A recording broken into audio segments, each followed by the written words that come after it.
Hey guys, Kevin here with Mix Coach. Sorry about the video last week. There was noise on the audio track that I was trying to upload, but I did have 3 really good tips that I want to share with you, okay? These are tips to make your drums sound louder. Now, as engineers, we kind of judge each other and we judge ourselves on how loud our drums can be. So I'm gonna give you a few tips, and then at the end, I'm gonna give you a really advanced tip, okay?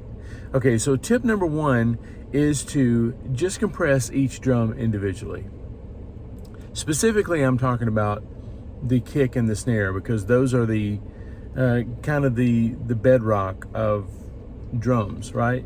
Kick and snare, how loud you get those is, you know, what you're judged by. So I heard a interview the other day on, I think it was Tom Rouch. He said he and his brother Chris used to have contests to see who could mix a hit song with the loudest snare drum, and I think that changed the trajectory for all of us.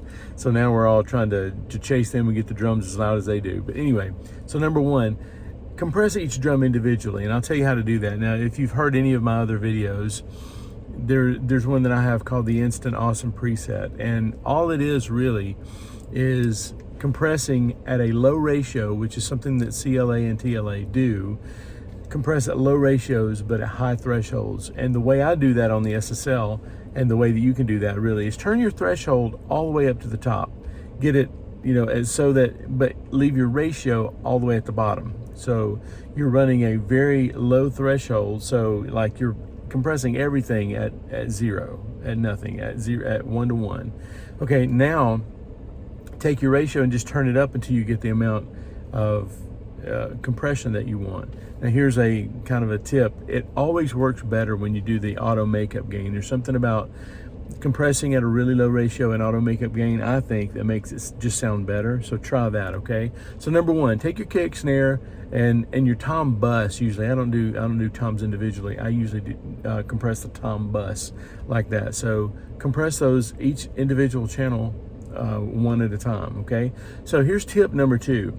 Number 2, this is probably nothing new, but there is a thing that I've been doing for years called parallel compression. I call it a smack track. If you've ever seen any of my tutorial videos, I call it a smack track, and it's just where I like to take a compressor and use it like a reverb. So I'll take kick, snare, and my toms. I don't run cymbals through this parallel track because it gets too washy. So I'll take kick, snare, and my toms and run them through a parallel bus compression. So I basically run them through a reverb, but the reverb is not a reverb, it is a compressor. And then what compressor I use on that, my go-to, my favorite, is the DBX 160. And you can find, the UAD has a version, I think Waves has a version. There's several, you know, kind of undercover versions. People name it, you know, they might call it a partial name or something like that, but that VCA compression sounds really good on that. I've even heard, I think the SSL is a little too smooth. I think the DBX 160 and the 160X are just great for this application. My next go-to favorite on that would be the 1176. The blue stripe is really my favorite. And typically what I do, since I have the CLA, I usually just find like a drum crush or a drum room or something like that, figure out which one I like. But what I normally do, what's in my template, is what I'll do is I'll compress it 4 or 8 to 1. Sometimes I'll hit the all button, which is all the ratios together. So it's a hack that somebody found many years ago. That's why there's an all button on the 1176s. You can just press that, and then I'll usually run the top button, which I think is the attack, as slow as possible, because even that compressor has extremely fast attack and release time. So I usually run the attack all the way to the left and the release all the way to the right. So the release is really fast. You need the release to be fast. I may have that opposite, but anyway, do that. The top button on a normal 1176 will go all the way left, or pretty much to the left, anywhere between 9 o'clock and 6, 7 o'clock where it normally is, go pretty much all the way to the left, and the release is going all the way to the right. It doesn't seem right, but it's a very fast release time. That's what you're looking for. And then you use that on your kick, snare, toms, and you'll get a lot of urgency out of those drums, okay? Add it to it. Do it with and without it, and you'll see what I'm talking about. And what that's doing is it's eliminating some of the attack of the drums. That's why you want to mess around with a really even a slow attack time, but mess around with that attack time if you want to take away some of the attack, because that's really what you're doing with parallel drum compression, is you're adding more body back to the normal sounding drums. This is why it's so good, because you get the normal attack that you do from no compression, but you get all of the girth that you get from compression, okay? So number one, each individual drum, compress it at a low ratio.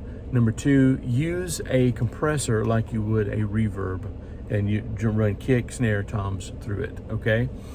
And then my third and final, not my final, but my third tip would be to use a clipper program. Now, Black Salt Audio has just come out with one, and I bought it because it was at an introductory price, and if he's still offering that, I'd grab it. It's a dead simple clipping program, really simple.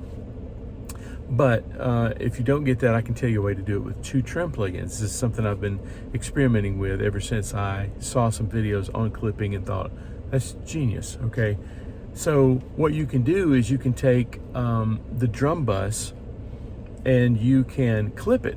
You can take the attack of the kick and the snare, which is the thing that basically tells you that it's too loud visually, but not quite loud enough to your ear. What you can do is clip the attack, and what happens is you don't get the artifacts of having compressed something. Sometimes compressing something can kind of make it too polished sounding. It takes the attack out of it, and so what you want to do is not do that. So try a clipping program. And what I have been doing lately, if you're not using a clipping program or a clipping plugin, what you can do is take 2 trim plugins, stack them one on top of the other. So let's just say in slot A, you put trim plugin A, and then in slot B, that's confusing. In the first one, you put first trim plugin, the second one, you put another trim plugin, and then treat it like you would a guitar amp, where you would overdrive the circuit a little bit. So take the first trim plugin and overdrive the second trim plugin, but then pull back the output of the second trim plugin until you can't really hear any loudness change. All you hear is the attack being gone a little bit, and it will add more girth to your drums. So you can do this to your drum bus. You can actually do this to your output bus of your main bus. It's kind of a mastering trick that I've found out that a lot of mastering guys use to get more volume out of it. Now, it does shape the sound of your drums a little bit, so be careful. Now, here's my final tip.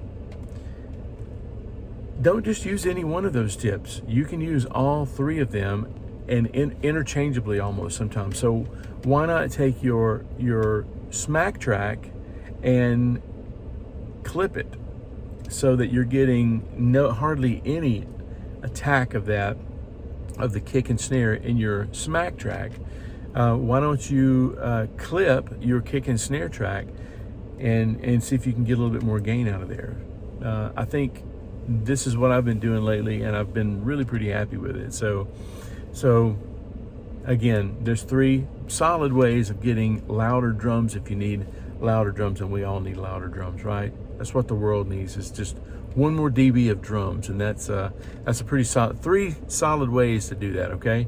Hey, if you want to come to a mixing workshop, I would love to have you there. Go to mixcoach.com/workshop, and it's a workshop that I have, and I share some mixing tips like this. So if you'd like to learn a little bit more about mixing, absolutely free. I would love to have you, okay? mixcoach.com/workshop. Hey, thanks for coming today. If this has been helpful, smash the like, the subscribe button, leave a comment. I would love to hear from you and hear if these tips are working for you, okay? That's it for me today. Thanks for watching. I will see you soon. Bye.